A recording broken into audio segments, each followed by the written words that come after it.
Thank you, Madam Speaker. This is really about the future of our country. For those of us that have worried about the trends in spending, and we've watched, of course, with alarm, from George Washington to George Bush, we've watched as what Thomas Jefferson warned us about, this proclivity in politics to spend now and leave this burden on the next generation has advanced and advanced, but all of that debt together is not as great as the debt we're undertaking in the next 10 years. We are going to see that debt level double in the next 5.5 years because of the massive increase in government spending that we are embarking on.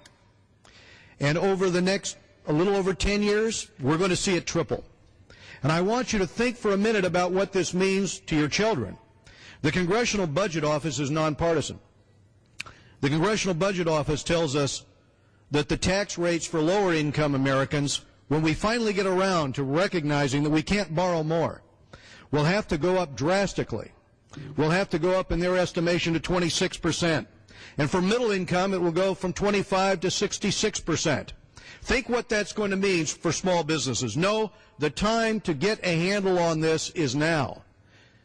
The time to bring this back into check, because the Congressional Budget Office even the director of the President's Budget Office has come out recently and said, these numbers are not sustainable.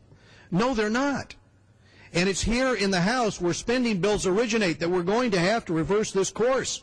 Because if we do not, how are we going to maintain the ability to continue to go out with these treasuries and borrow as much as we've borrowed several times again from the Europeans and from the Chinese? Yes, the governments in Europe are lecturing us. All over the world, people are lecturing us. At the G20, they're saying, how can you go forward with these massive spending increases? It is not sustainable. And they're right.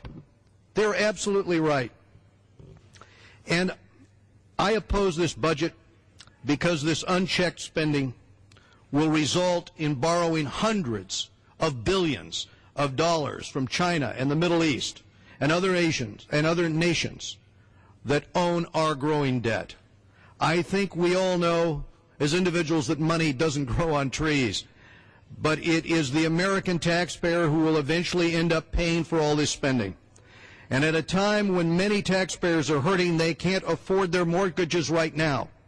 They are losing money in their pensions. They're worried about losing their jobs.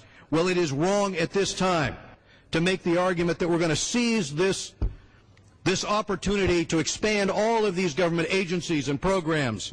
When Americans are tightening their belts, shouldn't the government be at least trying to balance its books? Time has expired.